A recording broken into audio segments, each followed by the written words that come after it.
नमस्कार, आधार लाइव पर आपका स्वागत है। मैं हूं संजय भारद्वाज और इस समय हम शुरू करने जा रहे हैं चाय पर चर्चा। जैसा कि आप सभी को पता है, ग्वालियर में सर्दी का माहौल है और सर्दी भी कोई ऐसी वैसी नहीं, बिल्कुल कपकपाने वाली ठंडी पड़ रही है। और ठंड के मौसम में चाय की चुस्कियों के साथ आज हम जिस विषय पर चर्चा करने जा रहे हैं, बड़ा ही महत्वपूर्ण विषय है। जैसा कि आप सभी को पता है, 500 सालों के एक लंबे संघर्ष के बाद अयोध्या में भगवान प्रभु श्री राम का मंदिर बनकर के तैयार हो चुका है।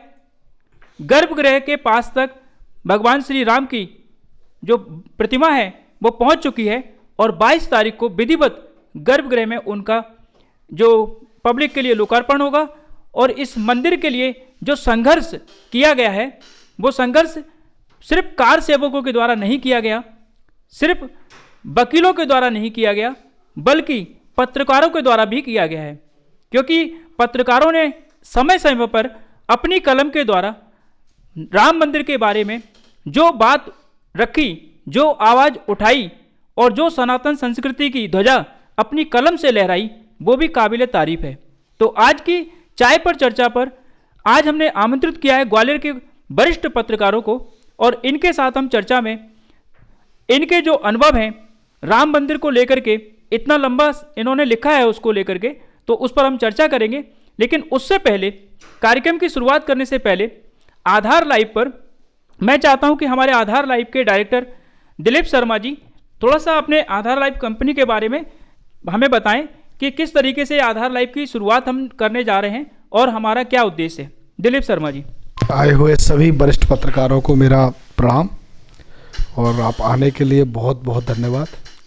आधार लाइव न्यूज पोर्टल का अभी हम लोग उद्घाटन कर रहे हैं, तो इसको शुरू करने से पहले हम लोगों ने सोचा क्यों ना शुरुआत में राम की चर्चा की जाए, और आप सभी प्रबुद्ध जनों के साथ में राम की चर्चा के लिए आमंत्रित किया है। आधार लाइव का मुख्य उद्देश्य, आज के समय में सबको सब कुछ बहुत जल्दी चाहिए और सटीक चाहिए, तो हम इसको वेब पोर्टल के माध्यम से, प्रिंट के माध्यम से और यूट्यूब के साथ साथ सोशल मीडिया के माध्यम से लोगों तक पहुंचाने के उद्देश्य के साथ हमने आधार लाइव की नींव रखी है। और आने वाले समय में आप सभी के सहयोग से इसको काफ़ी आगे तक ले जाने का प्रयास है, और आप सभी लोगों से यही मेरी उम्मीद रहेगी कि आप सभी लोगों का समय समय पर इसके साथ सहयोग मुझे प्राप्त होता रहे। धन्यवाद दिलीप सर। अब मैं इसी सिलसिले में इस क्रम को थोड़ा सा आगे बढ़ाता हूं, और हमारे जो पत्रकार साथी आज हमारे बुलाने पर जो आधार लाइव के स्टूडियो में आए हैं, तो मैं चाहता हूं कि एक एक करके दिलीप सर को थोड़ा सा अपना परिचय दे दें, क्योंकि पहली बार शायद वो लोग रूबरू हो रहे हैं दिलीप जी से। तो उनका परिचय, वैसे तो सभी को पता है ग्वालियर में जितने भी ये जो लोग पत्रकार हैं, है ना। चलो, तो मेरे मित्र रवि भाई बता रहे हैं कि मैं ही परिचय दूँ, तो मैं बता देता हूँ कि मेरे साथ में वरिष्ठ पत्रकार अजय मिश्रा जी हैं, जो कि लंबे समय से पत्रकारिता में अपना एक अलग ही मुकाम रखते हैं। और उनके साथ साथ रवि यादव जी हैं, जो कि मध्य प्रदेश सरकार से मैं बताऊं कि अधिमान्य पत्रकार हैं, और बहुत अच्छी इनकी कलम है, बहुत अच्छा पत्रकारिता में इनका लेखन रहता है। कई अखबारों में जुड़ करके ये काम कर चुके हैं, और मैं सभी के लिए बोलूँगा कि जितने भी पत्रकार हैं, ये वरिष्ठ पत्रकार हैं और बहुत सारे अखबारों में, टीवी चैनलों में अपनी सेवाएँ दे चुके हैं।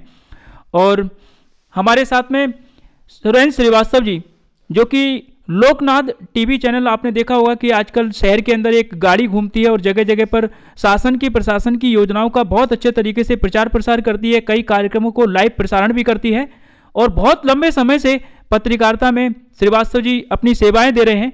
और सबसे बड़ी बात है कि पत्रकारिता में जो ज्वलंत मुद्दे होते हैं, उन मुद्दों को बड़ी गंभीरता के साथ उठाते हैं, और जहाँ जहाँ जरूरत पड़ती है समाज सेवी संस्थाओं को, लोगों को, वहाँ पर बराबर ये अपना सपोर्ट भी करते हैं। तो सुरेंद्र श्रीवास्तव जी हमारे बीच में हैं। हमारे साथ वरिष्ठ पत्रकार और मध्य प्रदेश प्रेस क्लब जो है, हमारा ग्वालियर का जो प्रेस क्लब है, उसके एक नहीं कई पदों पर सुशोभित श्री रामकिशन कटारे जी हैं, वरिष्ठ पत्रकार हैं। इस समय नवप्रभात अखबार और स्वयं के भी कुछ अखबार वो चलाते हैं। अभी जब हम बात करेंगे तो शायद वो बता भी सकते हैं उसके बारे में। और नव भारत से लेकर के बहुत बड़े बड़े अखबारों में कटारे जी ने अपना समय दिया है, अपनी लेखनी का जौहर मनवाया है।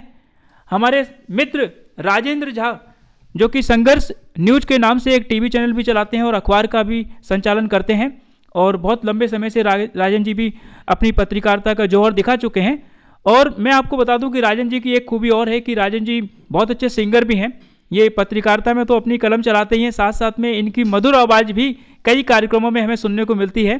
तो ऐसे सभी मेरे वरिष्ठ साथी जो कि अपने अपने क्षेत्र में अपने अपनी कलम से अपने अपने बैनर पर बहुत अच्छा काम कर रहे हैं, इसी के साथ मैं इस कार्यक्रम की शुरुआत करता हूं। चाय पर चर्चा भगवान श्री राम की होनी चाहिए थी। हमारे आधार लाइव पर हमने सोचा कि सबसे पहले कोई कार्यक्रम हम प्रसारण करें तो भगवान श्री राम को लेकर के करें, जैसे हमारे डायरेक्टर अभी दिलीप शर्मा जी ने बताया। उसी श्रृंखला में आज कवियों के बाद, समाज सेवियों के बाद पत्रकारों की बारी है, और अब पत्रकारों को मैं पूछना चाहूँगा। सबसे पहले मैं राजन जी से मैं पूछता हूँ कि क्या समझते हैं आप, भगवान श्री राम का जो मंदिर आज अयोध्या में बनकर के तैयार हो गया है, अगर मैं एक नज़र में ये जानना चाहूँ कि भगवान श्री राम आपके लिए क्या महत्व रखते हैं? ये तो बड़े गौरव की बात है हमारे धर्म, हिंदू धर्म के लिए, कि आज इतने बरसों बाद हमें ये देखने का मौका मिल रहा है अपने जीते जी कि राम मंदिर बन गया है। और सबसे अच्छी बात यह है कि आज देश राममय हो चुका है। जहाँ भी देखो, जिस घर में देखो, वहाँ भगवान राम का ही भजन चल रहा है, भगवान राम को ही याद कर रहे हैं। बच्चे, बूढ़े, जवान सभी भगवान को याद कर रहे हैं इस समय। और मैं तो अपनी तरफ से ये कहना चाहूँगा कि देश में जो चल रहा है कि इसको एक राजनीतिक मुद्दा दे दिया गया है, तो इसे राजनीति मुद्दा ना मानते हुए एक धर्म के नाम से देखा जाए। क्योंकि क्या है कि आज हमारी जो, हम तो चूँकि नई पीढ़ी से, हमारे दादा परदादा जो सपना देख के इस दुनिया से चले गए हैं कि राम मंदिर बनेगा, तो आज वो राम मंदिर बन गया है। और ऐसा नहीं है, हो सकता है कोई दूसरी सरकार आती तो वो राम मंदिर बनवाती। तो इसमें सरकार के साथ साथ आम जनता और खासकर मैं कहना चाहूँगा कि अयोध्या की जनता का महत्वपूर्ण योगदान है, जिनके प्रयास से ये मंदिर सफल बनने में सफल हुआ है। और हम सब भारतीयों के लिए गौरव की बात है। हम सब भारतीयों के लिए गौरव की बात है। कटारे जी, आपके शब्दों में जानना चाहूँ, भगवान श्री राम का क्या महत्व इस देश के लिए और आपके लिए? आज जिस तरीके से राम मंदिर का निर्माण चल रहा है, जैसा अभी कुछ लोगों ने कहा कि पूर्ण हो चुका है, मंदिर अभी पूर्ण नहीं हुआ है। अभी मंदिर निर्माण का कार्य चल रहा है। और ऐसे में अच्छी बात है हिंदू धर्म के लिए, अपने भारत देश के लिए, कि इतना बड़ा भव्य आयोजन जो कराया जा रहा है, आप इसको राजनीति से ना जोड़ें। ये देश की जनता के पैसे से ये मंदिर बनाया जा रहा है, पूरे देश का इसमें योगदान है।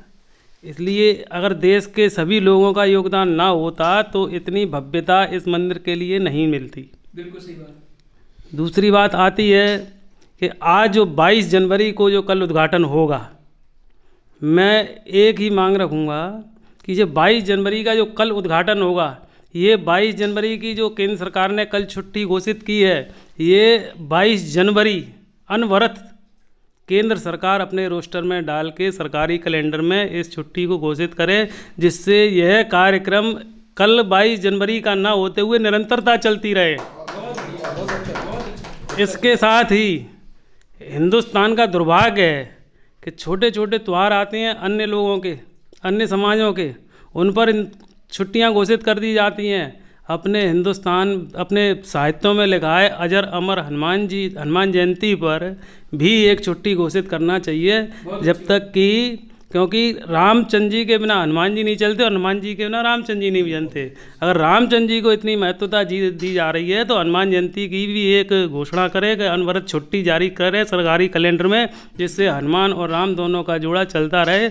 यही हमारी एक कामना है, देश में सुख समृद्धि आए। बड़ी बहुत खूब, बहुत सुंदर विचार आपके कि आपने दो ऐसे सुझाव दिए जो सरकार तक अगर पहुंचते हैं तो बिल्कुल जायज़ आपने बात रखी है कि 2 छुट्टियां ऐसी होनी चाहिए हनुमान जी और रामचंद्र जी के ऊपर। और इसी तरह का सुझाव मैं चाहता हूं कुछ हमारे वरिष्ठ पत्रकार अजय मिश्रा जी भी देना चाहेंगे। भगवान राम के बारे में आपके क्या विचार है सर? नहीं, भगवान मर्यादा पुरुषोत्तम भगवान राम के लिए कुछ भी उनको कहना मतलब अपने सूरज को दीपक दिखाना होता है।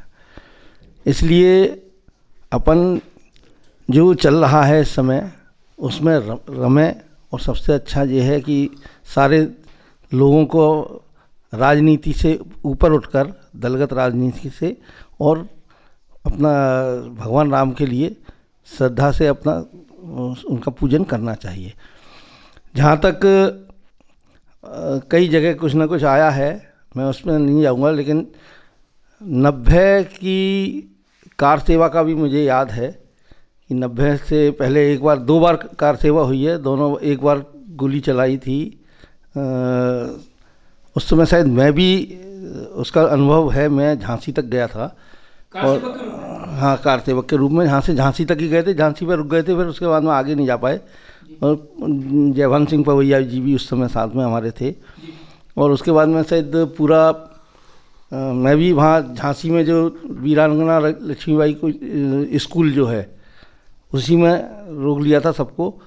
वहाँ पर रुकने के बाद में उसी समय गोली चलने लगी शाम को। गोली चली, उस मतलब जो मेरा अनुभव खुद का है, उसके थोड़ी देर बाद फिर मिलिट्री ने पूरा आकर उसको घेर लिया था फिर अपना, और फिर मिलिट्री हैंड ओवर हो गया था। तो इतनी जानकारी मतलब मैं भी उससे रूबरू हुआ हूँ।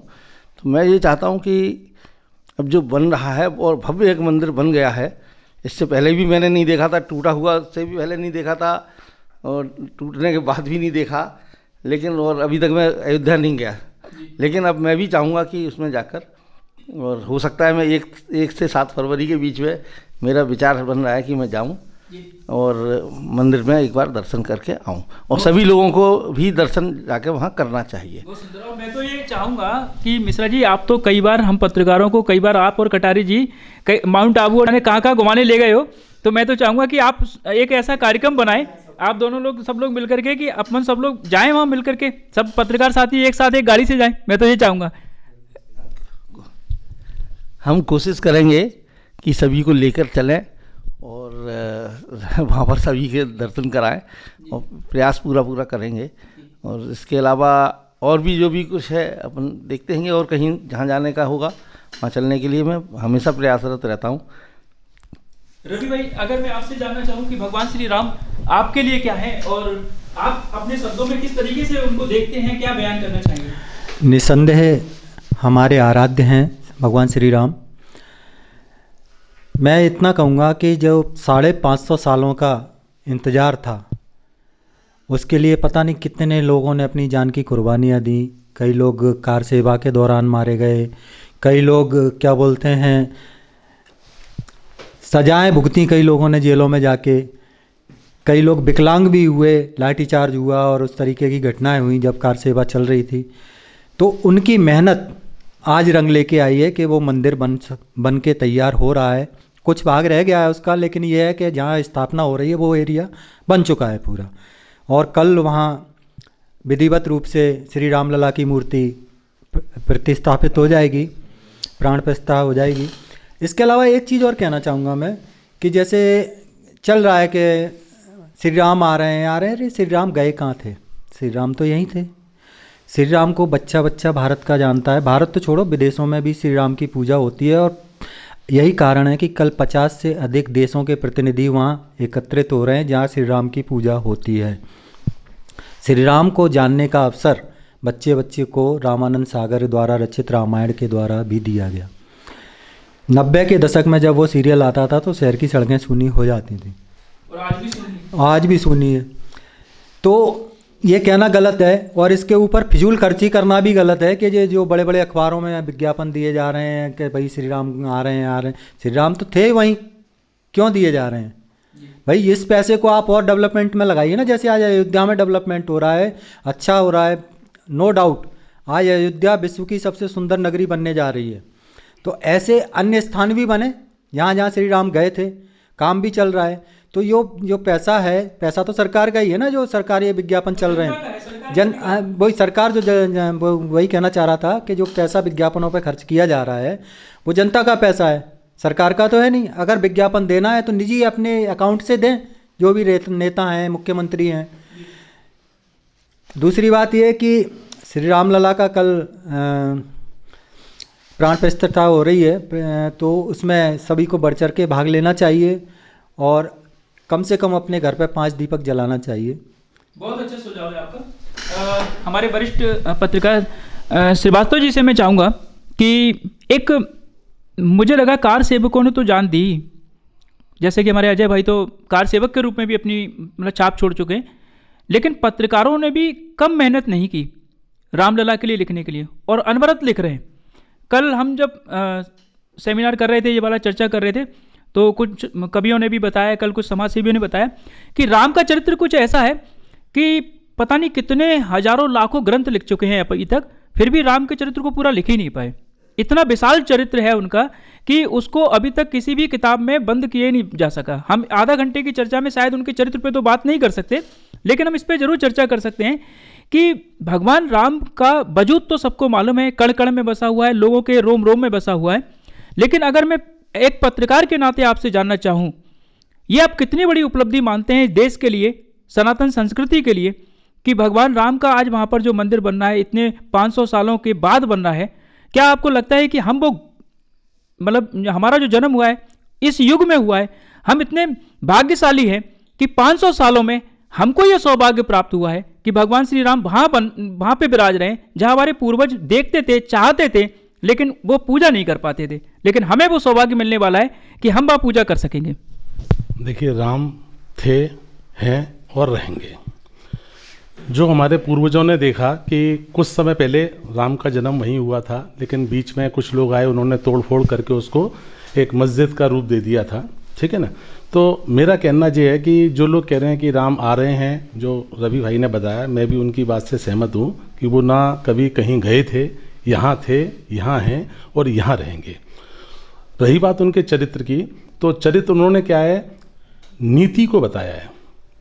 उनकी अगर अपन बात देखें तो उन्होंने जनमत को कभी नहीं माना। जैसे जब वो वनवास जा रहे थे तो पूरी जनता ये चाहती थी कि वो रुक जाए, लेकिन उन्होंने क्या किया, जनमत का साथ नहीं दिया, उन्होंने नीति का साथ दिया कि इस समय मेरे लिए क्या नीति है। तो हमें उनके चरित्र से ये सीखना चाहिए, क्योंकि उन्होंने क्या है, राजनीतिक जीवन भी उनका रहा क्योंकि वो राजा थे, और उन्होंने मर्यादाएं भी सिखाई हमें कि किस तरीके से हमें अपनी मर्यादाओं में रह करके अपना ये जीवन जीना चाहिए। तो जो आप बोल रहे हैं कि एक पत्रकार के नाते नहीं, मैं मतलब एक व्यक्ति के नाते या मनुष्य के नाते मैं कहना चाहूँगा कि उन्होंने हमको इतना कुछ सिखाया है। अगर उनके हम अगर 10% भी अगर चीज़ें देखें तो हमें अपने जीवन में बहुत कुछ सीखने को मिलेगा। और उन्होंने हमें राजनीति भी सिखाई, उन्होंने हमें भाई प्रेम भी सिखाया, उन्होंने अपने बारे में ये भी बताया कि हमें किस तरीके से अपना जीवन जीना चाहिए। तो मेरे हिसाब से जो मंदिर बन रहा है, मंदिर पहले भी वहाँ था, क्योंकि पहले वो अपूर्ण था, किसी ने उसको तोड़ फोड़ करके वो किया। अब जो बन रहा है, तो कोई भी चीज़ जब नए सिरे से बनती है तो सभी लोग उत्साहित होते हैं। तो आज हम भी मंदिर बन रहा है तो उसी कड़ी में देख रहे हैं कि हमें भी कुछ ना कुछ जो है कि करना चाहिए। बहुत ही सुंदर विचार हमारे श्रीवास्तव सर ने रखे, और जैसा कि उन्होंने कहा, मुझे भी ये आज अनुभव हो रहा है कि भले ही मैंने यहाँ पर बुलाया तो पत्रकारों को है, अपने साथियों को है, लेकिन लग ऐसा रहा है कि यहाँ सब राम भक्त आए हैं। इसीलिए आज कोई अपने आप को पत्रकार नहीं कह रहा, आज कह रहा है कि मैं प्रभु का भक्त हूँ और मैं मनुष्य हूँ, साधारण मनुष्य हूँ। ये पत्रकार के मुंह से सुनने में बड़ा अजीब सा इसलिए लगता है क्योंकि पत्रकार होना और पत्रकार बनना और पत्रकार बनकर के किसी कार्यक्रम में जाना अपने आप में कुछ रोमांच पैदा कर देता है। क्योंकि मैं स्वयं भी पत्रकार हूँ और कई बार प्रेस कॉन्फ्रेंस में जाता हूँ, तो हमको कुछ ऐसा अनुभव होता है कि हमको कुछ ऐसे अधिकार हैं कि हम किसी से कुछ भी पूछ सकते हैं, तो बड़ा जोश रहता है हमें। पर आज जोश के साथ साथ में मैं ये देख रहा हूँ कि जो मन है वो भक्ति भाव से भरा हुआ है। ये बड़ी अजीब सी आज हमें अनुभूति यहाँ हो रही है, और इसका भी शायद कारण ये है कि प्रभु श्री राम हमारे इस कार्यक्रम में शायद अपना आशीर्वाद कहीं ना कहीं बरसा रहे हैं। और इसी बीच हमारे बीच में हमारे मित्र श्याम श्रीवास्तव जी, जो कि समाज सेवी भी हैं, माधव आश्रम जो आपने देखा होगा लक्ष्मीगंज पर, उसके संचालक, मतलब वहाँ पे पूरा व्यवस्था पूरा इन्हीं के अंडर में रहती है, पूरी समिति इनके ये देखते हैं। साथ साथ में बहुत सारी और भी संस्थाओं को ये चलाते हैं, और सत्ता सुधार कई बड़े अखबारों में संपादक के रूप में अपनी भूमिका का निर्वहन कर रहे हैं। अभी भी पत्रकारिता में बहुत सारा समय मुझे लगता है कि इनका ऐसा है जो अभी ये देंगे, और बहुत अच्छी पत्रकारिता इनकी रहती है। तो मैं चाहूँगा कि श्याम श्रीवास्तव जी, जो हमारी चर्चा जो चल रही है सर, कि भगवान प्रभु श्री राम आपके लिए क्या मायने रखते हैं। एक पत्रकार के रूप में आपने बहुत कुछ उनके ऊपर लिखा होगा अभी तक, और अब जब भव्य मंदिर बनने जा रहा है तो आपके उस पर क्या भावनाएं हैं, क्या आपके विचार हैं, थोड़ा सा सभी के सामने। धन्यवाद संजय भैया, आप सभी को जय, पहले तो जय श्री राम। संजय भैया ने जैसा बताया कि राम जी के बारे में बहुत कुछ लिखा होगा। पहली बात तो मैं कहीं भी मतलब कर्ण भर भी मतलब मैं इतना मतलब ज्ञान नहीं कि मैं राम जी के बारे में कुछ लिख सकूं या राम जी के बारे में कुछ कह सकूं। और राम जी रोम रोम में राम है, व्यक्ति कर्ण कर्ण में जगह जगह में राम है। और राम के बिना ही कल्पना ही बेकार मतलब नहीं की जाती कि राम के बिना कोई कल्पना की जा सके। आज 500 वर्षों के पश्चात भगवान राम जी अपने धाम में अपने मंदिर में विराजमान हो रहे हैं। यह हम सभी के लिए गौरव का विषय है। और एक जो कि हम वहाँ पर नहीं जा सकते, ये प्रोटोकॉल है, एक व्यवस्थाएं हैं। तो यहाँ पर स्थानीय स्तर पर हम प्रभु राम को मनाने के लिए, प्रभु राम को स्वागत करने के लिए जो भी प्रयास कर रहे हैं, पूरा शहर राम में हो गया है। और हर व्यक्ति अपनी अपनी श्रद्धा अनुसार राम जी के स्वागत करने के लिए उत्सुक है, आतुर है। इसीलिए आज मेरे संस्था के द्वारा, पदाधिकारियों द्वारा, क्योंकि अमीर व्यक्ति जो जरूरत पैसे की मतलब रखता है, वो तो अपने घर पर झालरों से, दीपों से, अन्य सच्चा सामग्री से अपने घर सुसज्जित सजा सकता है।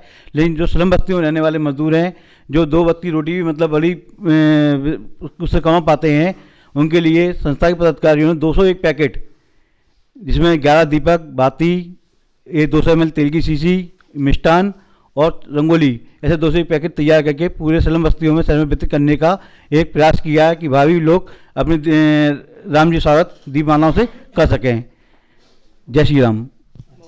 तो जैसा कि अभी हमारे भाई श्याम श्रीवास्तव जी ने बताया कि रोम रोम में श्री राम है, और यहाँ पर विराजमान जितने भी हमारे पत्रकार साथी हैं, ठीक है, उनकी कलम में भी राम है, और इसीलिए वो सच लिख पाती है, क्योंकि राम सत्य का प्रतीक है।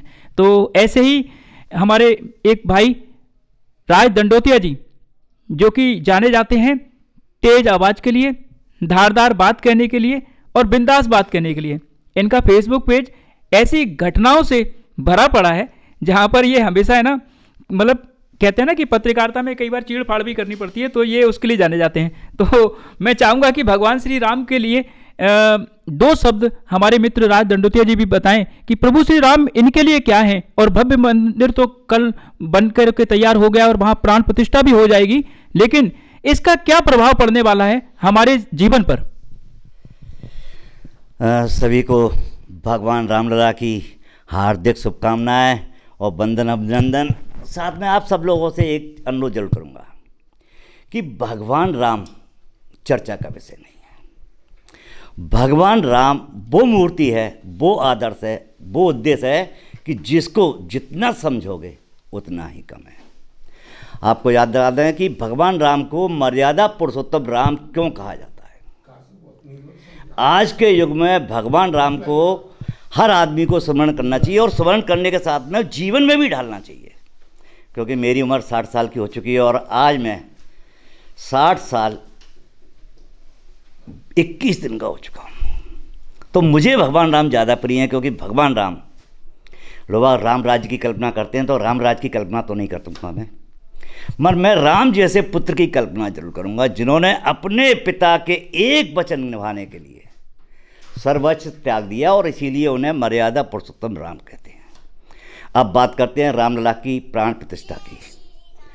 तो आप सब लोगों के आशीर्वाद से, सहयोग से मैं भी महाराज बाड़े पर एक भव्य दीपोत्सव, सुंदरकांड और प्रसादी वितरण का कार्यक्रम कर रहा हूँ। आप सब सादर आमंत्रित हैं, और इस लाइव के माध्यम से सभी से अनुरोध करूँगा कि सब अपने यहाँ पर कुछ नहीं करें तो 5 से लेकर 21 दिए जरूर लाएँ, और एक बार भगवान राम को याद करें, और अपने जो पुत्र हैं, खास करके जो वंशज हैं, उन्हें जरूर भगवान राम का स्मरण कराएं कि उनको बहुत जरूर है। राम राम जपते रहो जब तक घट में प्राण, कभी तो दीन दयाल के भनक पड़ेगी कान। तो दोस्तों, भगवान राम को आप जितना मान सकते हैं उतना मानें, मगर उनके आदर्शों पे भी चलें, क्योंकि 21 या 22 तारीख को, आज 21 तारीख है, अपन भगवान राम पे चाय पर चर्चा कर रहे हैं। मगर मैं तो इस लाइव के माध्यम से या चैनल के माध्यम से सभी से अनुरोध करूंगा कि प्रतिदिन भगवान राम को स्मरण करें। बहुत अच्छा। क्योंकि मरा मरा कहने से वाल्मीकि भी राम राम कहने लगे, और आप में से जितने भी हैं जो देख रहे हैं, 21 बार मरा मरा के राम अपने आप निकल आएगा। इसी के साथ में जय श्री राम। जय श्री राम। और राज दंडोतिया जी ने जो बात बोली कि मरा मरा बोल करके राम निकल आएगा, तो बिल्कुल जो राम का नाम नहीं लेते हैं वो मरा मरा बोलेंगे तो राम का नाम निकल आएगा। पर हमारे साथी जो हैं सभी पढ़े लिखे हैं और राम का नाम सब जानते हैं और बोलेंगे भी। हमारे बीच में अखिलेश जी भी हैं जो कि कार सेवक, जैसे अभी बताया अजय भाई साहब ने बताया कि 2-3 बार कार सेवा हुई, तो दूसरी बार की जो कार सेवा थी उसमें कार सेवक के रूप में अपनी भूमिका इन्होंने उसमें निभाई। और साथ में थोड़ा सा परिचय और बता दूं कि ये जाने जाते हैं, ये आप इनको अगर देख सकें पास से, तो इन्होंने आग लगा ली थी अपने शरीर में पूरे में और अपने आप को इन्होंने जला लिया था। और ये उस समय की घटना है जब आरक्षण का विरोध चल रहा था, और उस आरक्षण के विरोध में इनकी एक बहुत बड़ी भूमिका थी। जो देश में एक जलता हुआ आदमी आपको अखबार में छपा हुआ दिखा होगा, वो हमारे अखिलेश जी ग्वालियर के थे।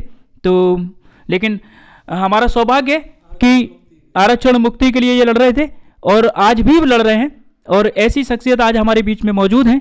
हम अपने आप को गौरवान्वित महसूस करते हैं कि हमारे बीच में आकर के अभी भगवान श्री राम के लिए इनके जो विचार हैं वो बड़े महत्वपूर्ण होंगे, तो मैं चाहूँगा कि वो भी अपने विचार रखें। सबसे पहले मैं आप सबको धन्यवाद दूंगा। राम अपने आप में एक संपूर्ण ब्रह्मांड है। आप देखिए, आप एक बार राम बोले तो नाम है, 2 बार राम बोले तो एक संबोधन है, और 2 से अनेक बार बोले तो एक भजन है। राम के प्रत्येक चरित्र में आपको कुछ ना कुछ सीखने को मिलेगा। आपके चैनल के माध्यम से मैं उन लोगों पर प्रश्न चिन्ह लगाऊंगा जो राम राज्य की बात करते हैं।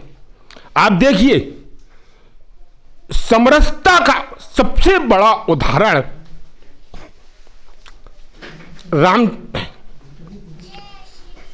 राम ने जब मां शबरी के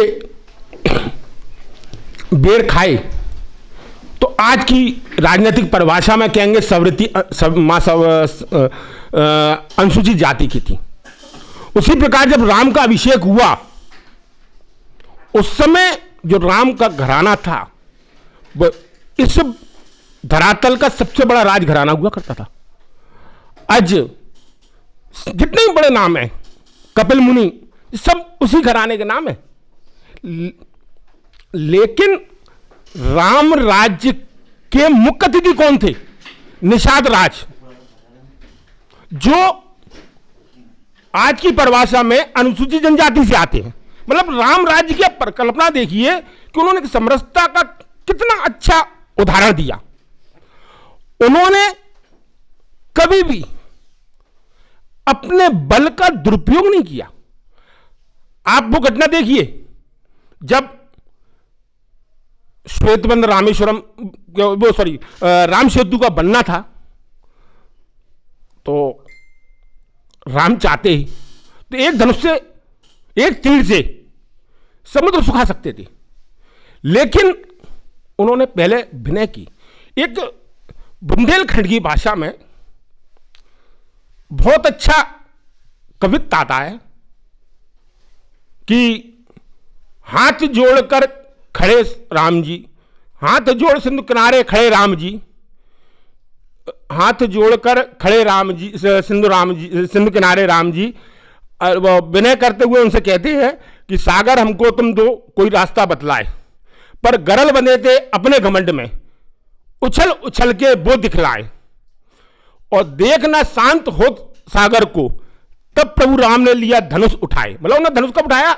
जब उन्होंने उनकी विनय को, उनकी प्रार्थना को ठुकरा दिया। तो शांत ना देख होत गरल को, अब प्रभु ने लिया धनुष उठाए और तीर चढ़ा तरकस पर बोले, खल तो विनय समझना आए। और ये मुद्रिका देख राम की, अब सागर थर थर कांपा जाए, दौड़ कर वाने प्रेम पैर पकड़ ले, प्रभु अब तुम मेरे 2 प्राण बचाए। मतलब उन्होंने कभी अपने बल का दुरुपयोग नहीं किया, उन्होंने पहले सामने वाले से हमेशा अन्वय एक विनय करी। इसलिए मेरा सबसे ये है कि राम को मानते हुए राम की भी माने, राम के आदर्श को पूरा नहीं तो कम से कम 2% अपने जीवन में उतारे। और 22 तारीख को 22 तारीख को जो प्राण प्रतिष्ठा है, उसमें मैं सबसे पहले उन संघर्ष के प्रतीकों को नमन करूंगा जो इस कार सेवा के दौरान अपने प्राण उत्सर्जक कर गए। जैसे हमारे कोठारी बंधु प्रवीण भाई जी तोगड़िया, साध्वी नितंबरा, उमा भारती, मुरली मनोहर जोशी, शायद गुमनामी में है, लेकिन सही देखा जाए तो संघर्ष के राम मंदिर का जो मंदिर बन रहा है उसके नींव के पत्थर इनको कहेंगे। बाकी सब लोग हम अपने अपने घरों में उस दिन दीपावली का उत्सव मनाएंगे। जय श्री राम। अंत में इतना ही कहूंगा। मैं अखिलेश भाई की बात को थोड़ा सा अगर आगे बढ़ाऊं तो मैं कहूंगा कि जो भी नाम इन्होंने लिए, उमा भारती जी का, साध्वी नितंबरा जी का, और जो भी नाम लिया, वो कोई भी ऐसा नाम नहीं है जिसे भारत का बच्चा नहीं जानता हो। सभी जानते हैं उन नामों को।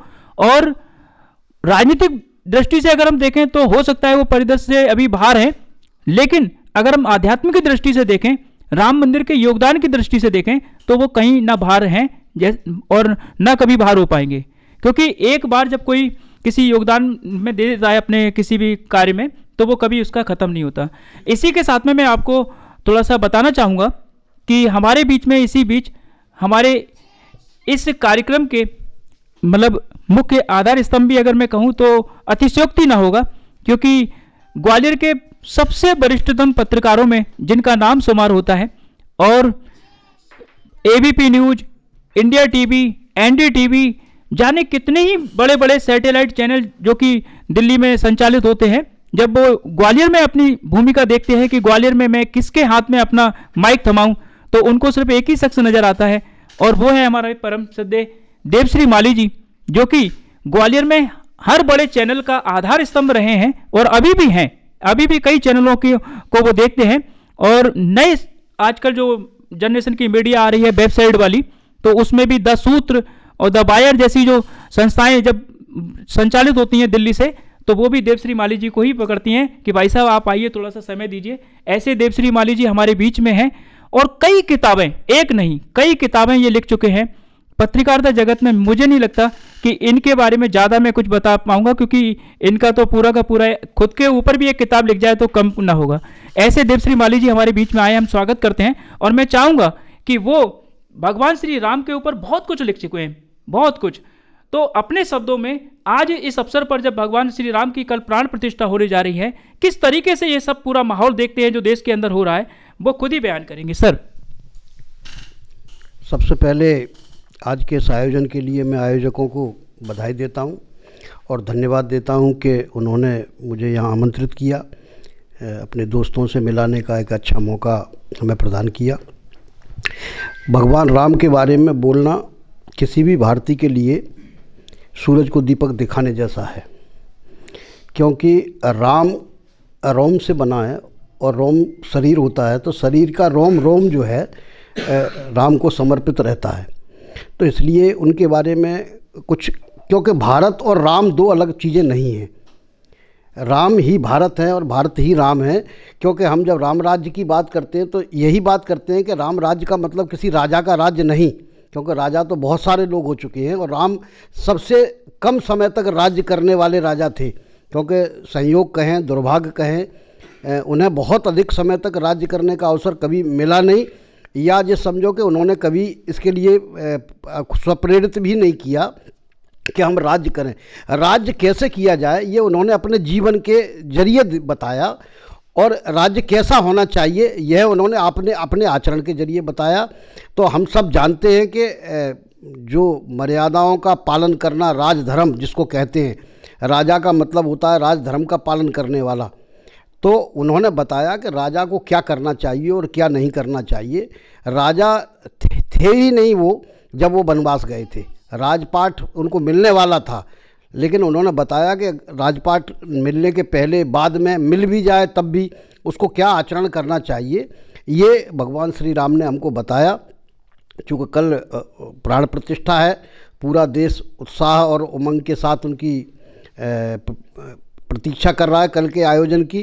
तो इस मौके पर मैं पूरे देश को, अपने सारे मित्रों को और आपके दर्शकों को बधाई देना चाहता हूं कि इस आनंदमयी अवसर का लाभ उठाएं, क्योंकि हम गौरवशाली हैं कि हमने राम मंदिर की पुनर्प्रतिष्ठा को होते हुए देखा। ये हमारे जीवन का एक बड़ा सौभाग्यशाली पल होगा, और हमारा क्या, पूरे देश के लोगों का, क्योंकि ये ऐसी घटनाएं बार बार नहीं आती हैं और जीवन में क्या सदियों में एक बार होती हैं। जो लोग 500 साल से संघर्ष कर रहे थे, जिनका जिक्र यहाँ बहुत सारे वक्ताओं ने किया, अब मैं उसकी पुनरावृत्ति करके समय वक्त नहीं लेना चाहता। लेकिन हम सब जानते हैं कि किसी भी एक बड़े आयोजन, बड़े प्रतिष्ठान या बड़े ऑर्गेनाइजेशन को खड़ा करने में बहुत सारे लोग होते हैं। नाम कुछ लोगों के आते हैं, नींव के पत्थरों के नाम जैसे नहीं आते हैं, वैसे ही मकान बनता है, बहुत सुंदर दिखाई देता है तो एलिवेशन दिखाई देता है, लेकिन मकान एलिवेशन नहीं होता है। एलिवेशन सबसे छोटी इकाई होती है मकान की, लेकिन नाम एलिवेशन का होता है। तो उसी प्रकार से किसी भी आंदोलन को खड़ा करने में, किसी भी राष्ट्र को खड़ा करने में बहुत सारे लोगों की भूमिका होती है। आज हम उन सब हजारों नाम अनाम लाखों लोगों को नमन भी करते हैं, और मुझे पूरी उम्मीद है कि वो जहाँ भी होंगे इस गौरवशाली क्षण को देखकर हर्षोल्लास के साथ वो भी हमारे साथ प्रफुल्लित हो रहे होंगे और वो देखेंगे, क्योंकि वो लोग आत्मा से उससे जुड़े हुए थे। तो मैं पुनः एक बार आप सबको धन्यवाद देना चाहता हूं कि मुझे यहाँ बोलने का अवसर दिया। Thank you. दादा, एक बात पूछना चाहूँगा आपसे कि भगवान श्री राम के मंदिर के लिए, मैं अभी आप आए नहीं थे तो मैं बात कर रहा था, तो मैं ये बात बोल रहा था कि कार सेवकों ने जो योगदान दिया और आरएसएस और बहुत सारे संगठनों ने, विश्व हिंदू परिषद के लोगों ने भी बहुत सारा योगदान दिया और हर व्यक्ति ने अपना योगदान दिया, और आज तो मैं समझता हूँ भारत का हर बच्चा, हर व्यक्ति उससे जुड़ गया है। तो अब वो भगवान श्री राम किसी पार्टी विशेष के भी नज़र नहीं आ रहे, अब तो हर व्यक्ति के नज़र आ रहे हैं। लेकिन एक पत्रकार ने भी अपनी कलम से बहुत कुछ लिखा और बहुत कुछ राम मंदिर के लिए उनका भी योगदान रहा। अब चूंकि राम मंदिर बन गया है, प्राण प्रतिष्ठा भी कल हो जाएगी, क्या आपको लग रहा है कि कल के बाद पत्रकारों की जो भूमिका होगी राम मंदिर को लेकर के बनने के बाद, अब क्या भूमिका होगी? जैसे कि कुछ लोग मुद्दे उठा रहे हैं कि राम के चरित्र को, रामायण को पाठ्य पुस्तकों में भी शामिल करना चाहिए, तो क्या अब इस पर भी पत्रकारों की कलम चलेगी? क्या आप कहना चाहेंगे? नहीं, देखिए, दोनों बातें हैं कि पत्रकारिता किसी भी चीज़ के साथ स्थायी रूप से नहीं रहती है। देश काल परिस्थिति के अनुसार जैसा स्थितियां निर्मित होती हैं, उसके अनुसार उन्हें अपनी भूमिका तय करना पड़ती है। जहाँ तक राम का सवाल है, तो राम पत्रकारिता का विषय नहीं है। राम जो है देश का विषय है और देश में हम सब रहते हैं। अगर किसी महानायक को या ईश्वर को पढ़ाया जाए पाठ्य पुस्तकों में, तो ये कोई मतलब ख़राब चीज़ तो पढ़ाई नहीं जा रही। हम पढ़ाते क्या है? पढ़ाते ये हैं कि कैसे लोग उन चीज़ों को पढ़ के बार बार रिपीट करके, ठीक है, अपने जीवन में उनको आचरण में उतारें। तो अगर उनको उतारने के लिए ये भी ज़रूरी है तो वो भी कोई ख़राब बात नहीं है, अच्छी बात ही है। और हम तमाम सारे महापुरुषों को वैसे भी पढ़ाते हैं। और अब आप लोग की जो पीढ़ी है उसको भले ही पता नहीं होगा, लेकिन अगर जो लोग 80 के पहले प्राइमरी एजुकेशन जिन लोगों ने की होगी 70 और 75 के, तब नैतिक शिक्षा चला करती थी और उसमें ये सारे पाठ ऑलरेडी थे और अभी भी हैं। राजनीतिक इशू अलग बात होती है। बहुत सारे किताबों में ये रामायण के कैरेक्टर्स हैं या महाभारत के कैरेक्टर्स हैं, अलग अलग रूपों में होते हैं। वो धार्मिक चीज़ अलग बात होती है, क्योंकि धार्मिक चीज़ के साथ आपकी आस्था जुड़ती है। फिर आप जूते पहन के नहीं पढ़ सकते, ये नहीं कर सकते, वो नहीं कर सकते। हमें इन मर्यादाओं का भी पालन करना पड़ता है। लेकिन जब पाठ्यपुस्तक में कोई चीज़ आ जाती है तो पाठ्यपुस्तक में वो एक अध्ययन का विषय होती है, ना कि आध्यात्म का। तो इन दोनों में एक अंतर होता है। तो मुझे लगता है कि पाठ्यपुस्तकों में अध्ययन की हैसियत से ही वो आएगी, आध्यात्म की हैसियत से नहीं आएगी। बहुत ही सुंदर। यही कहते हैं कि जो अनुभव होता है वो मतलब शब्दों में बयान हो जाता है। और दादा ने जो बहुत अच्छी बात बोली कि मतलब धार्मिक ग्रंथ को हम जूते पहन करके, चप्पल पहन करके नहीं पढ़ सकते, तो ये तो इशू रहेगा कि अगर जो लोग कह रहे हैं कि भाई पाठ्य पुस्तक में रामायण को शामिल करना चाहिए, तो फिर क्या जूते उतार करके पढ़ाया जाएगा, और वो भी कॉन्वेंट स्कूल में? ये बहुत ही अच्छी बात उन्होंने बोली। थोड़ा सा मैं जानना चाहूँगा, कि अजय भाई, अगर छोटा छोटा हम एक लाइन में क्वेश्चन लें तो थोड़ा सा आप क्या कहना चाहेंगे कि पाठ्य पुस्तक में जो शामिल करने की दादा ने बोला कि बगैर जूते पहने तो आप रामायण पढ़ोगे नहीं, और फिर स्कूलों में ये थोड़ी सी परेशानी रहेगी, आप कैसे देखते हैं? देखिए, जो हमारे आदरणीय देवसिंह माली जी ने कहा वो बहुत ही अच्छी बात कहा, क्योंकि हिंदू धर्म भारतीय संस्कृति और सभ्यता का पर्याय है, और यदि धर्म ग्रंथों को यदि जूते पहनकर या मर्यादा पालन करके उसका स्मरण या पाठन या अध्ययन नहीं किया जाएगा तो देश का अपमान होगा, संस्कृति का अपमान होगा। तो इससे तो मैं पूर्णतः सहमत हूँ कि जो भी पाठ्य पुस्तकों में राम के चरित्र को लेकर वर्णन किया जाए और वो भी इस हालात में किया जाए जिससे, जैसे कि अभी आपने देख रहे हैं कि राम मंदिर को लेकर काफ़ी आरोप प्रत्यारोप चल रहे हैं, शंकराचार्य भी इसका विरोध कर रहे हैं। तो ऐसी विरोधाभासा जो पाठ्यक्रम में लागू हो वो नहीं। और आपने कहा कि जो कॉन्वेंट स्कूल हैं, इंग्लिश हिंदी मीडियम, जो आजकल सभ्यता चल गई है कि पश्चिमी सभ्यता आ रही है, तो उससे तो भारतीय संस्कृति को दूर रखा जाए, मगर संस्कार अच्छे दिए जाएं पहले जो गुरुकुल में थे। और शायद इससे सभी सहमत होंगे कि जिस तरह से गुरुकुल थे, विशेष करके जो हमारे हिंदू धर्म के जो मठाधीश हैं उनको इस पर विचार देना चाहिए और सर्वसम्मति से पाठ्यक्रम में लागू हो सकता है तो करना चाहिए। और हमारे आदरणीय बताएंगे इस पर क्या विचार है आपका इस पर? नहीं, पाठ्यक्रम में आना चाहिए और लोगों को श्री राम की जो आदर्श हैं उनको अपनाने के लिए प्रयास करना चाहिए। लोगों को उनके रास्ते पर भले ही पूरे नहीं चल पाएंगे, लेकिन जहाँ तक चल सकते हैं उतना उनको चलना भी चाहिए। रवि भाई, आपके क्या विचार है? पाठ्य पुस्तक में शामिल करने में रामायण को दिक्कत आएगी? दादा ने बहुत अच्छी बात उठाई। मेरे हिसाब से तो नहीं आना चाहिए। देखो, जैसा कि अभी दादा ने कहा कि अध्यात्म और अध्ययन दोनों में थोड़ा सा डिफरेंस है, तो स्वाभाविक है जहाँ हम अध्ययन की दृष्टि से उस चीज़ को देखेंगे तो कहीं ना कहीं अध्यात्म से थोड़ा समझौता करना पड़ेगा, क्योंकि हमें कुछ सीखने के लिए कुछ त्याग तो करना पड़ेगा। ज़रूरी नहीं है भाई, ठीक है आजकल स्कूल मॉडर्न हो गए हैं, वो जो गुरुकुल युग था वो तो है नहीं आज के टाइम में कि नंगे पैर बैठेंगे, ज़मीन पे बैठेंगे, फिर पढ़ेंगे, तो वो संभव नहीं है आज के टाइम में। तो कहीं ना कहीं समझौता करना पड़ेगा, लेकिन अच्छी चीज़ सीखने के लिए अगर थोड़ा सा धर्म के साथ भी समझौता हो जाए तो मैं इसमें कोई बुराई नहीं समझता। कैसे समाधान निकाला जाएगा कि राम के चरित्र को पाठ्य पुस्तक में शामिल करने के लिए सरकार जैसे पहल करने जा रही है, और दादा ने भी जो प्रश्न रखा वो भी अपनी जगह पे बिल्कुल वाजिब है, आप क्या समाधान देखते हैं इसका? देखिए, दादा ने जो बोला वो बिल्कुल सही बोला कि पहले नैतिक शिक्षा हुआ करती थी। ये मेरे ख्याल से 15-20 साल के पहले सारी चीज़ें चलती थी, लेकिन अब बंद हो गई हैं। जहाँ बात आती है अध्ययन और अध्यात्म, अगर अपन अध्ययन करेंगे, जब कोई चीज़ अध्ययन करी जाती है तो उसके बाद फिर धीरे धीरे जब समझ में आती है उसके बाद फिर आदमी अध्यात्म की तरफ जाता है। जब कोई चीज़ समझ ही नहीं आएगी तो वो अध्यात्म की तरफ जाएगा कैसे? तो जब अपन किसी चीज़ की बार बार पुनरावृत्ति करते हैं कि साहब राम ये हैं, राम का चरित्र ये है, जब ये पढ़ेंगे तो हमको समझ आया कि हमको ऐसे काम करना चाहिए। तो मुझे लगता है कि शिक्षा में जोड़ने में कोई हर्ज नहीं होना चाहिए, और बल्कि ये कंपलसरी कर भी दें तो जो छोटे बच्चे शुरू से ही अपना चरित्र का निर्माण कर सकते हैं राम जी के चरित्र को देखते हुए, जैसा कि वर्णन रामायण में किया गया है। अध्ययन से ही अध्यात्म की तरफ बढ़ा जा सकता है, ये बहुत जरूरी है। क्या आपको लगता है कि स्वरूप कुछ चेंज होना चाहिए? रामायण की जगह कविता के रूप में भी क्या इस तरह से राम का चरित्र पढ़ाया जा सकता है? जैसा कि अभी आदरणीय हमारे अग्रज जी ने जो कहा, तो हम अध्ययन कर रहे हैं, रामायण नहीं पढ़ रहे, सुंदरकांड नहीं पढ़ रहे, हम राम का चरित्र पढ़ रहे हैं, राम के त्याग पढ़ रहे हैं, राम का समर्पण पढ़ रहे हैं, राम का राज्य करने की नीति पढ़ रहे हैं। आप थोड़ा अंतर देखिए दोनों में। और रही जैसा आपने कहा गवर्नमेंट स्कूल नहीं मानेंगे, मानना पड़ेगा बिल्कुल, अगर सरकार चाहेगी तो मानना पड़ेगा।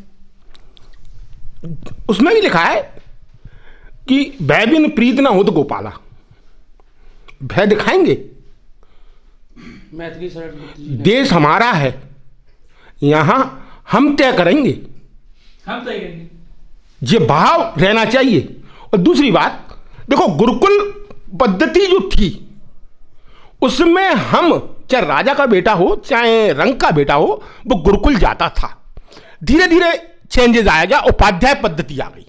उपाध्याय पद्धति के अंदर शिक्षक हमारे पढ़ाने जो आज हम ट्यूशन पढ़ाने के लिए बच्चे को घर बुलाते हैं, टीचर को घर बुलाते हैं, जो उपाध्याय पर हुए, तो जो समय के साथ परिवर्तन आया उससे कोई फर्क डरने की बात नहीं है। और रही चाहे वो मदरसे हो, चाहे वो गवर्नमेंट स्कूल हो, चाहे ईसाई मशीनरी के स्कूल हो, यदि हमारा संकल्प दृढ़ रहेगा, इच्छा शक्ति दृढ़ रहेगी, तो उनको मानना ही पड़ेगा। उनको मानना ही पड़ेगा। श्याम जी, आपके क्या विचार है इस मामले में कि पाठ्य पुस्तक में भगवान श्री राम का चरित्र को कैसे लाया जा सकता है, क्योंकि दादा का पॉइंट अपनी जगह सही है। बिल्कुल संजय भाई, मेरा तो मानना ये है कि रामायण को पाठ्य पुस्तकों में लाना ही चाहिए।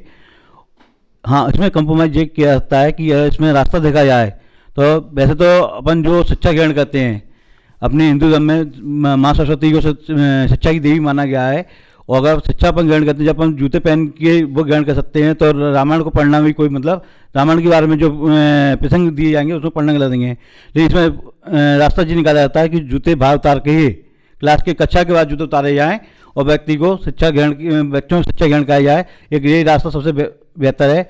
रामायण जिसे बच्चे रामायण भी सीख सकेंगे और शिक्षा की देवी को भी मान रखा जाएगा। जी, कटारे जी आप बताएं। पहली बात तो मैं ये मानता हूँ कि राम का चरित्र या कोई भी अपने भगवान देवी देवता उनके चरित्रों को पाठ्य पुस्तक में लाने की बात ही क्यों उठ रही है। जब पहले चल रहे थे तो उनको बंद क्यों किया गया?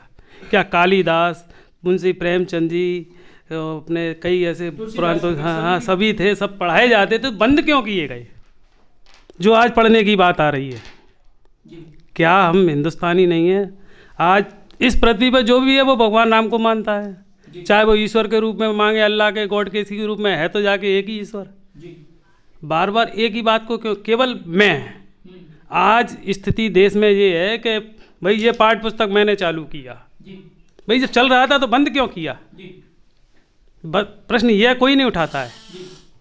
प्रश्न तो ये उठना चाहिए ना, बंद क्यों किया? एक प्रश्न खड़ा कर दिया। मैं अगर अपने झा साहब से पूछूं कि ये जो प्रश्न कटारे जी खड़े कर रहे हैं कि बंद क्यों करते हैं फिर चालू करते हैं, तो क्या लगता है कि ये श्रेय की राजनीति लेने के लिए सब कुछ होता है? नहीं, बिल्कुल आप बिल्कुल सही कह रहे हैं कि राजनीति से प्रेरित है ये शब्द। और बंद क्यों किया ये तो अब जो राजनीति कर रहे हैं वही बता पाएंगे। लेकिन मैंने भी रामायण के कुछ पार्ट पहले किताबों में पढ़े हैं, और रामायण क्या कई महापुरुषों के किताबों में पढ़े हैं। लेकिन आज जो किताबें हम अपने बच्चों को पढ़ा रहे हैं तो उसमें से इस तरीके के पार्ट गायब हो गए हैं।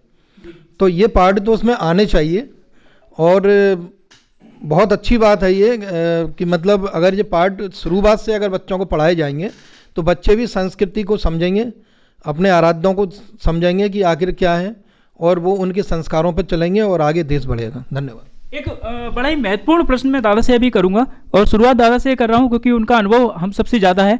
तो मतलब अभी एक चीज़ सामने आई कि एक मुसलमान लड़की पैदल चल करके अयोध्या जा रही है, और उसके लिए कई लोगों ने फतवे जारी कर दिए हैं, लेकिन वो बिना डरे बिना रुके मुंबई से चली है पैदल पैदल, और अयोध्या पहुंचने वाली है और शायद पहुंच जाएगी आज।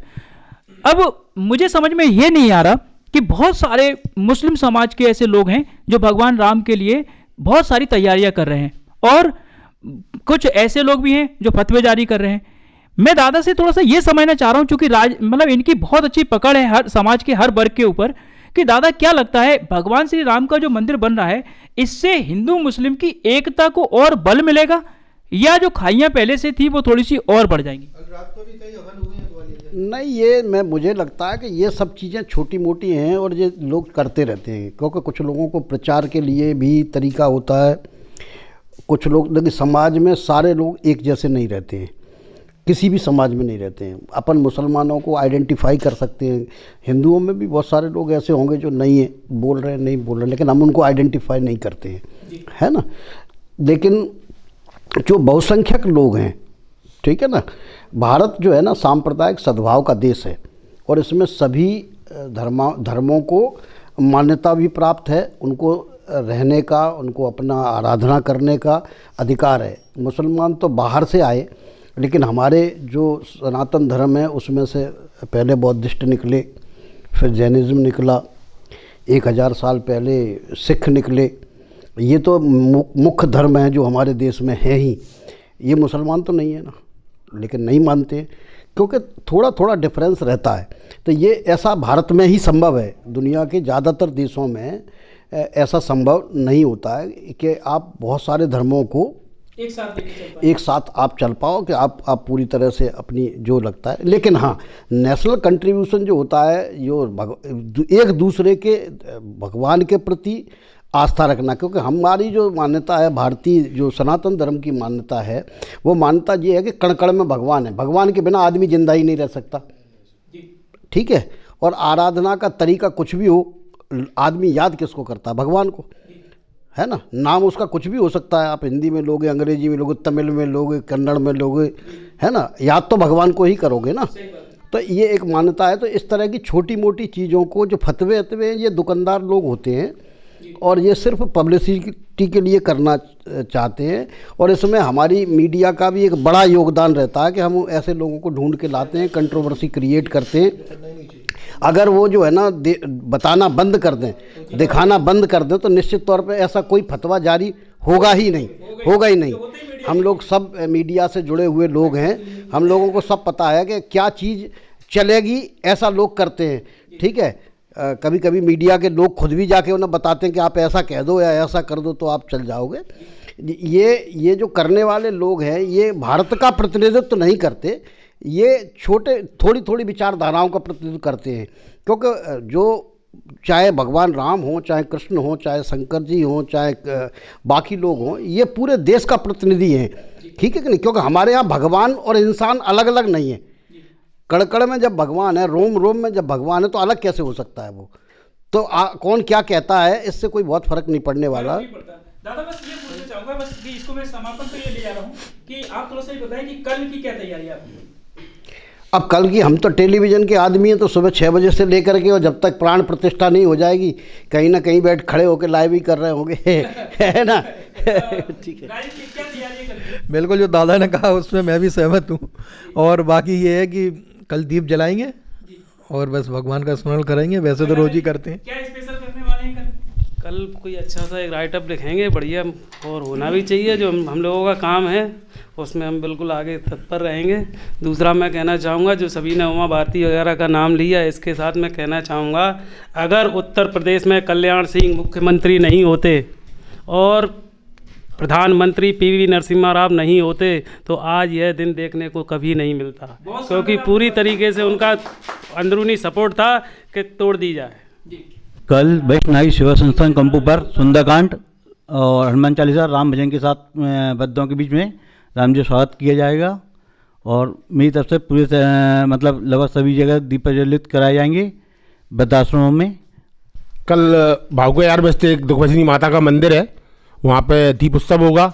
उसके बाद महाआरती का आयोजन होगा और आरती के बाद प्रसादी वितरण होगा। कल सनातन धर्म मंदिर को जैसे जनकपुरी बनाया गया है और राम मंदिर को जैसे अयोध्या बनाया गया है, तो वहाँ से हम लाइव प्रसारण 2 बजे से लेके 7 बजे तक, और उसके बाद फिर राम मंदिर पे पूरा प्रोग्राम हम लाइव करेंगे। ये चल रहा है। मैं ये कहना चाह रहा था, कल तो हमारे चेतकपुरी मंदिर पर कार्यक्रम है, तो मैं वहाँ पर सम्मिलित होऊंगा। बाकी मैं जो बता रहा हूँ, जैसे सबके नाम आए, उमा भारती से लेके सबसे बड़े नाम उन साधुओं के हैं जिन्होंने सबसे पहले राम मंदिर पे अपना योगदान दिया। और जो मैंने पढ़ा है, कहीं सुना है कि लगभग कई दिनों तक उनके जनेऊ जलते रहे वहाँ तक, मतलब इतना बलिदान हुआ कि उनके जनेऊ कई दिनों तक जलते रहे। तो ऐसा भी मैंने सुना है, लेकिन अब उसका मतलब ज़्यादा मेरे को उसकी जानकारी नहीं है, लेकिन प्रमाण नहीं है। लेकिन ये है कि उन्हें भी भुलाया नहीं जा सकता है, योगदान उनका भी इसमें है। और जहाँ तक मुसलमानों की बात है, तो अपना इंडोनेशिया है, आज वहाँ भी रामायण का सबसे ज़्यादा होता है, मतलब वहाँ पाठन भी होता है, वहाँ पर रामलीला का मंचन भी इंडोनेशिया तक होता है, जो आज मुस्लिम देश हो चुका है, भले ही मुस्लिम हो गए हैं। और जहाँ तक मेरा जो है कि यहाँ भी अगर मुसलमानों को टटोला जाए, तो उनकी तीसरी चौथी पीढ़ी जो पहले की है वो हिंदू ही थी, और उसके बाद वो कन्वर्टेड हुए हैं। और अब क्यों हुए हैं, जो मैं उसके अंदर नहीं जा रहा, लेकिन अधिकतम लोग मतलब मुसलमानों से हिंदू ही थे, और यहाँ हिंदू मतलब 1400 साल पहले मुसलमान आए हैं ऐसा कहा जाता है, लेकिन उससे पहले सभी आर्य और हिंदू ही थे। चूँकि हिंदू इसलिए कह रहे हैं क्योंकि वो हिंदुस्तान सिंधु से हिंदू हो गया है, तो आर्यवृत्ति इस कारण से इसका। दंडोतिया जी, आपने ये तो बता दिया कि कल आप बाड़े पे दीप प्रज्वलित करने वाले हैं, लेकिन मतलब अब समापन की हो रहे कार्यक्रम, क्या कहना चाहिए? देखिए, पहली बात तो मैं बता दूं कि मैं करना चाह रहा हूं, तो मैं नहीं कर रहा, सारे पत्रकार बंधु कर रहे हैं, क्योंकि इसी जमात से थोड़ा बहुत मैं भी जुड़ा हुआ हूँ। तो सबसे पहले 22 तारीख को आप सबको सादर आमंत्रित हैं। 5 बजे से लेके 8 बजे तक सुंदरकांड, रामधुन, प्रसादी वितरण के साथ में भव्य दीपोत्सव के लिए। दूसरी बात, अभी भाई ने, हमारे मिश्रा जी ने कहा कि मुस्लिम, तो आपको बता दूं कि कल जो दीपोत्सव बाड़े पर हो रहा है उसमें मुझसे ज़्यादा, हिंदुओं से ज़्यादा मुसलमान भागीदारी रहेंगे। बहुत बढ़िया। मुसलमानों की लड़कियां आ रही हैं, वो दीपोत्सव करेंगी और वहाँ पर भजन भी गाएंगी। तो आपको बता दूं, ये पत्रकार हो, मैं भी पत्रकार हूँ, तो एक कहावत होती है कि ये पंडित है, ये ठाकुर है, तो जब पत्रकार हूँ तो पत्रकारों का ही है। आप सब लोग सादर आमंत्रित हैं।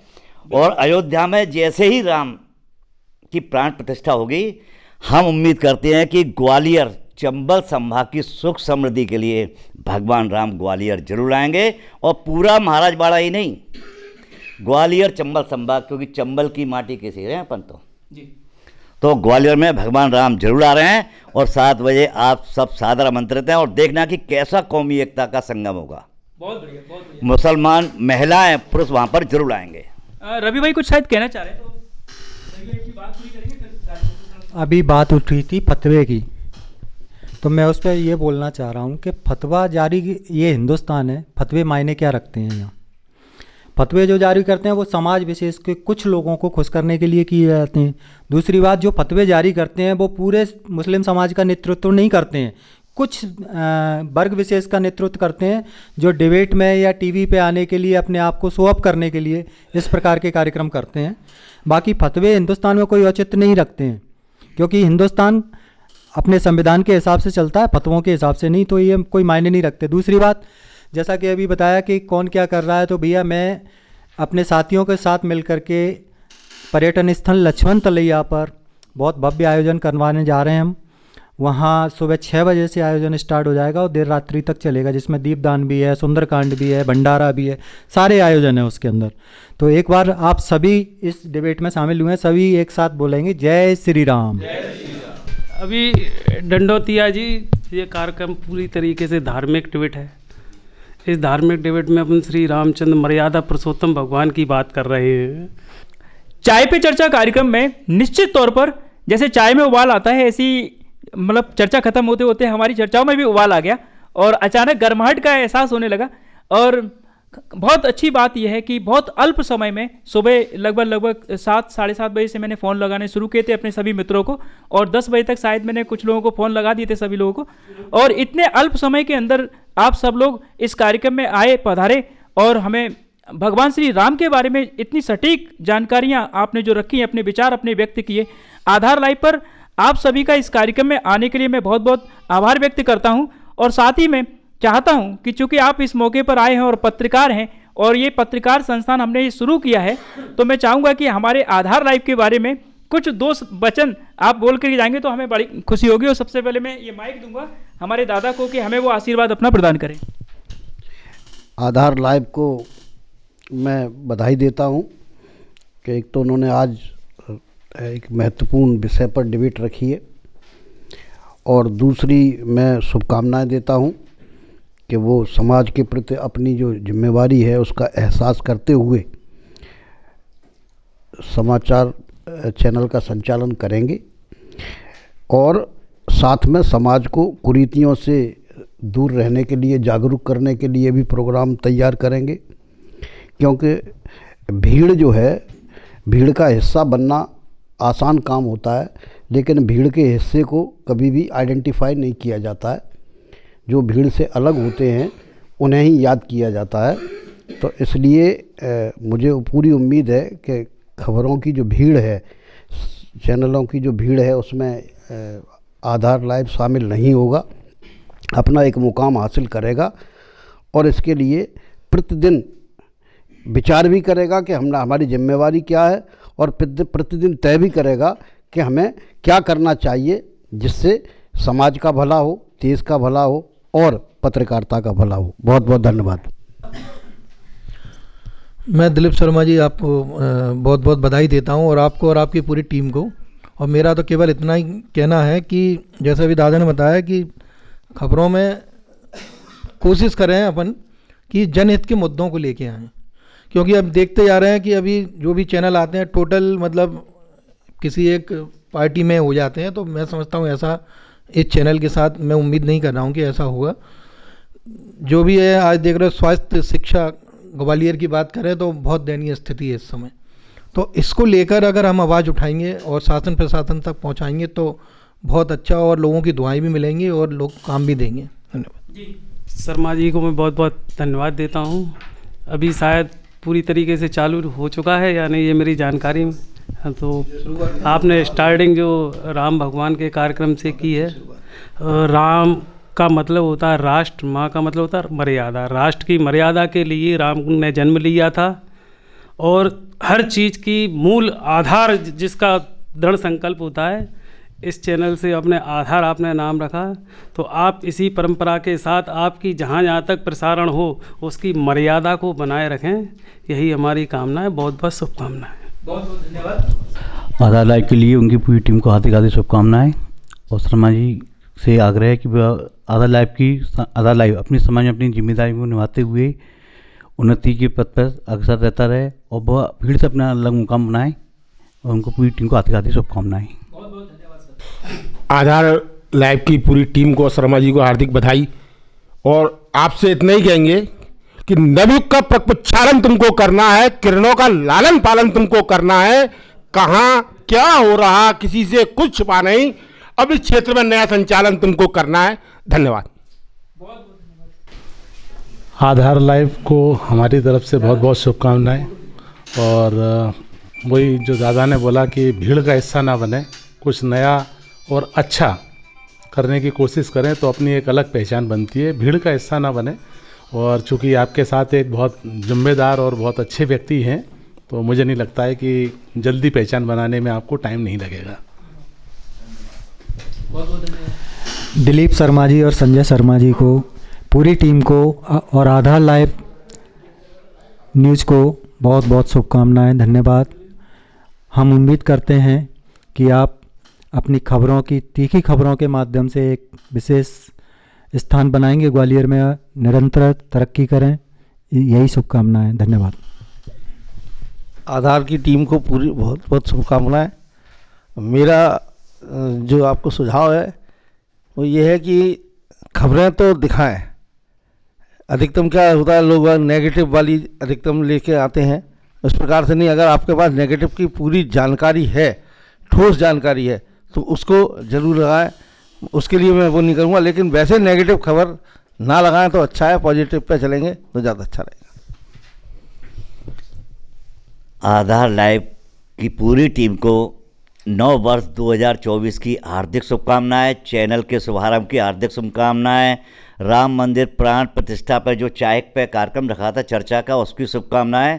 साथ ही उम्मीद है कि सच और हक की आवाज़ दमदारी से उठाएं। बस मेरा तो यही कहना है, क्योंकि मैं सच और हक को हमेशा जीवंत रखने का प्रयास करता हूं। आप सभी का बहुत बहुत धन्यवाद कि इस कार्यक्रम की आपने गरिमा बढ़ाई। और मैं जानता हूं कि सिर्फ ये आधा एक घंटे का जो समय आपने दिया है, ये हमारी तो ऊर्जा बढ़ाएगा ही, हमारी पूरी टीम को कहीं ना कहीं शक्ति प्रदान करेगा।